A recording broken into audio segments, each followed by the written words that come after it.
bayar 500. Waduh, posisi uang ke 200 iki wis dienggo transport pulang. Iya. Nggak tahu itu. Terus akhirnya saya dipanggil terus sini yang beasiswa. Ini ya ngisi yang alma mater itu ukurannya apa? Udah habis itu ya udah dibawa pulang. Lah nggak bayar Nggak ini. bayar. Masya Allah itu Rezeki lagi ya dari Allah. mungkin ini karena restu orang tua kan ridhonya Allah itu ya, mungkin karena doa orang tua Iya, juga. betul. Terus saya juga pernah baca itu salah satu buku The Magic of the The Magic of itu karya David J. Schwartz kayak. Saya lupa judulnya. Intinya apa? Intinya gini, di buku itu membahas tentang angan-angan dan percaya.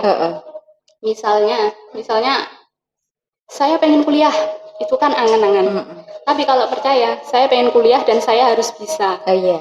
Itu yang bisa saya ambil dari buku tersebut. Terus akhirnya kembali lagi yang tadi ya, itu ternyata nggak bayar. Di situ saya alhamdulillah seneng banget. Posisi saya puasa kan, nggak kesel kan puasa, nggak belas Karena saking senangnya. karena Saking senangnya nggak ngerasa capek ya Mbak. Terus habis itu langsung ke Semarang. Udah langsung pulang. Setelah dinyatakan masuk menjadi mahasiswa baru, terus kemudian pulang. Oh ya. Kemudian dalam masa itu ya, Mbak Vidi kan yang katanya tadi belum pernah megang gamelan. Selain gamelan, apalagi yang belum pernah dipegang alat musik? Yang umum wes piano kah? Piano ya. Kalau gitar kan udah dulu waktu kelas 1 SMK itu saya beli gitar waktu itu. Piano yang belum.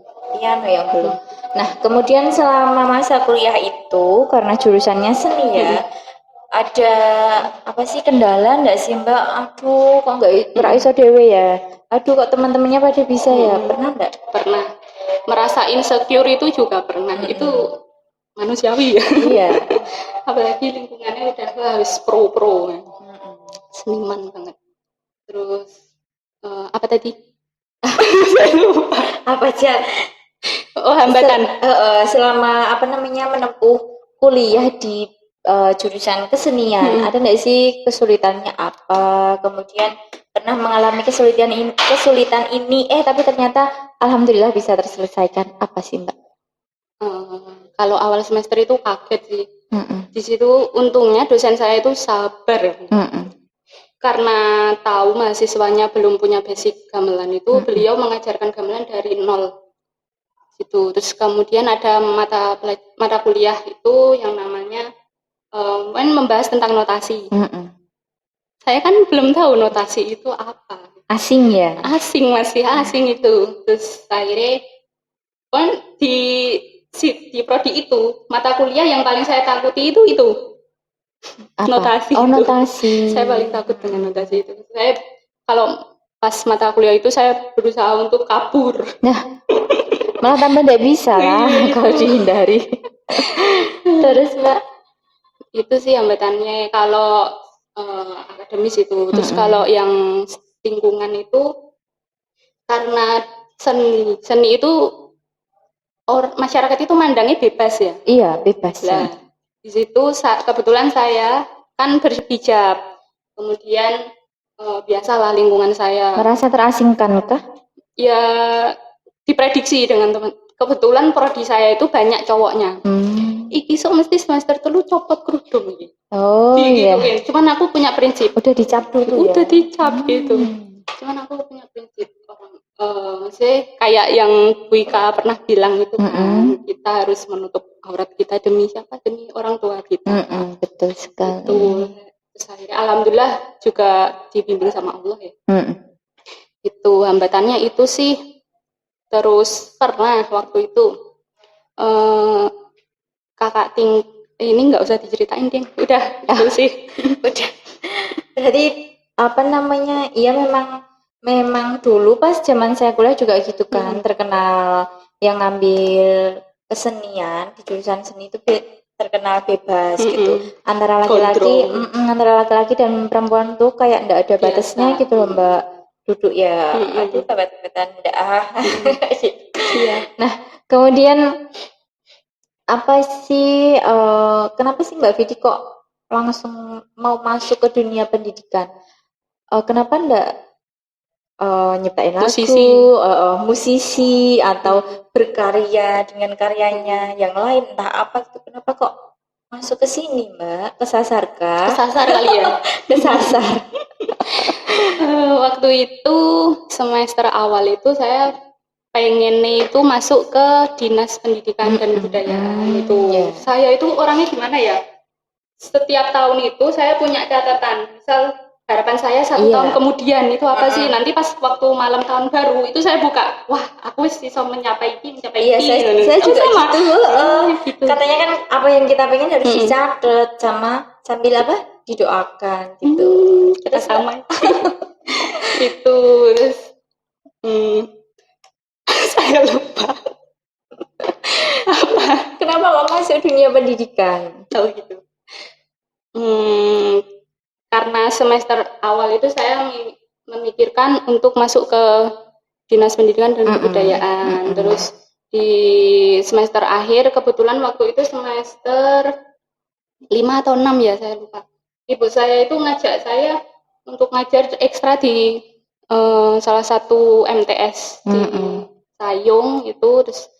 Terus saya kan sosialisasi dengan anak-anak. Oh ternyata jadi guru itu yono enak asik, bisa sosialisasi langsung dengan anak-anak, bisa sih cara memahami karakter anak-anak itu. Terus saya wah tertarik, jadi tertarik. Terus akhirnya banting setir.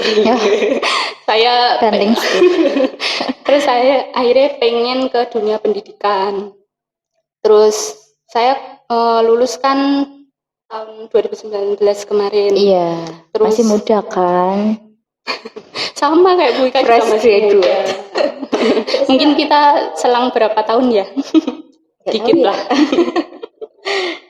Terus akhirnya setelah lulus saya sempat nganggur 1 bulan. Terus saya tuh mikir gini, saya tuh wow gitu loh sama orang tua saya. Maksudnya wis lulus S1 kok orang golek. Terus akhirnya saya itu berdoa gini,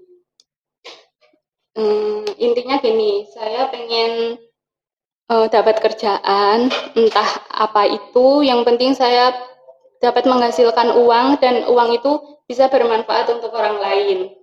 Gitu. Terus akhirnya dijawab sama Allah itu saya bekerja di salah satu toko ya pas awal-awal itu. Terus akhirnya bulan Januari itu ada tawaran di sini kan. Terus akhirnya saya masuk sini. Iya, jadi anggota SMK Robi Rodia.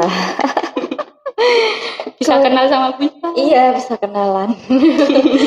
Kemudian Mbak masih muda nih, nggak mau melanjutkan lagi ke jenjang S2 mungkin? Pernah sih terbesit itu, cuman saya pengen gimana ya, ada beasiswa kalau ada. Oh iya, nyari beasiswa, nyari aja Mbak, nanya-nanya siapa gitu. Mbak Vidi kayaknya kan temennya banyak, jadi infonya pasti lebih banyak gitu ya. Kemudian Mbak Vidi di sini kan ngajar seni, ngajar kesenian. Apa sih kesan dan pesan untuk anak-anak di sini? Mereka lebih cepat paham ke seni kah? Mbak Vidi kan di sini ngajar 2 ya, seni sama satu lagi mapel lain. Nah, menurut Mbak Vidi itu anak-anak lebih gampang masuk ke pelajaran kesenian atau pelajaran yang satunya lagi? Kalau menurut saya lebih ke seni. Lebih ke seni? Iya.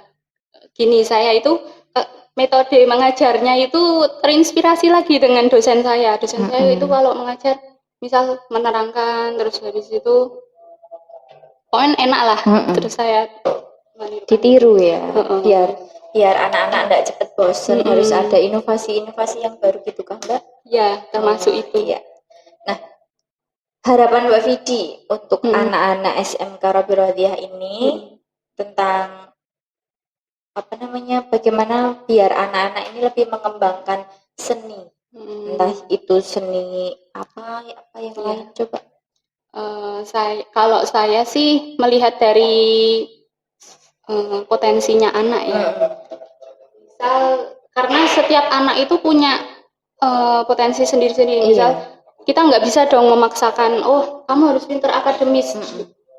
Siapa tahu kalau si anak itu lebih ke soft skill-nya gitu kan. Betul. Terus saya ada anak yang kapan gambar, masih buat kaligrafi, itu saya juga ada keinginan si anak. Jadi saya itu tinggal, karena kita sebagai guru ya, kita tinggal memfasilitasi dan mengarahkan dan membimbing dan gitu mendukung, ya. Oh iya gitu ya. Gitu. Jadi saya gitu sih harapannya sih, si anak-anak bisa, terutama vokal ya, bisa bisa percaya diri. Biar bisa percaya diri, kemudian suaranya juga bagus lah Mbak tentunya.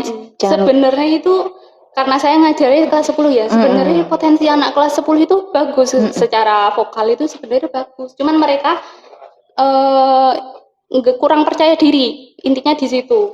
Jadi mungkin itu sih PR buat saya. Untuk biar bisa membuat anak-anak percaya diri lagi. Oh iya. Terus mengolah vokalnya itu gitu. Kalau yang seni rupa ya itu tadi, mungkin karena dia pengen gambar ya kita tinggal memfasilitasi. Kayak Mbak Vidi tuh kalau nyanyi suaranya aduh marak ngantuk. Enggak, aduh hai sekali, merdu.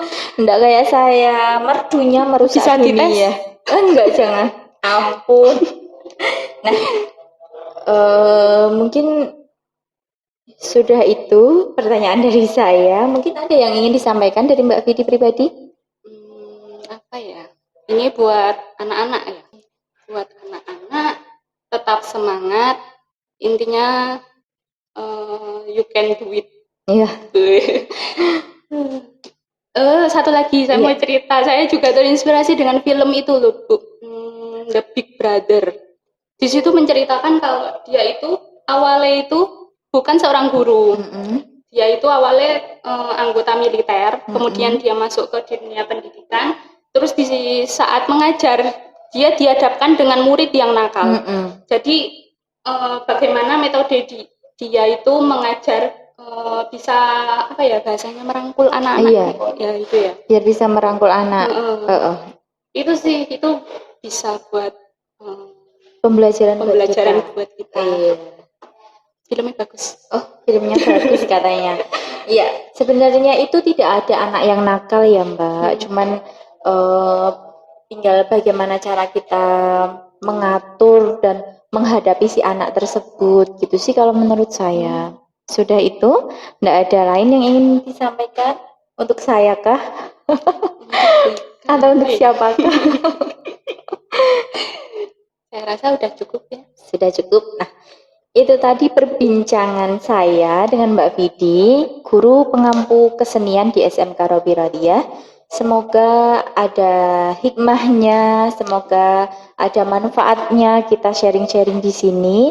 Kalau ada hikmahnya semoga bisa bisa diambil pelajaran yang baik. Kalau memang belum ada pelajaran yang baik dari obrolan kita mohon maaf yang sebesar-besarnya. Ya, Mbak. Menambahkan satu lagi? Boleh. Gini, karena saya kan waktu itu, karena saya di SMK itu bayarnya banyak, saya pernah punya harapan gini, kalau saya kuliah saya pengen biaya sendiri. Terus alhamdulillah birrul walidain ya Bu, itu restu orang tua itu ridhonya itu. Terus intinya untuk adik-adik yang pengen kuliah, kalian harus semangat, terus harus percaya bahwa Allah itu pasti memberikan kemudahan, tergantung kita semangat gitu sih. Iya, intinya harus tetap semangat ya Mbak, dan percaya dalam menimba ilmu dan positive thinking, optimis kalau kita pasti bisa. Iya. Itu tadi sudah Mbak, tidak ada yang ketinggalan. Itu itu tadi perbincangan kita dengan Mbak Vidi, guru kesenian di SMK Robi Rodia. Semoga ada hikmahnya, ada hal yang bisa teman-teman semua pelajari. Nah, di sini saya sebagai penanya. Saya mohon maaf bila ada kata-kata yang mungkin jelibet, kurang dipahami. Saya mohon maaf yang sebesar-besarnya. Akhirul kalam, saya akhiri dengan wassalamualaikum warahmatullahi wabarakatuh.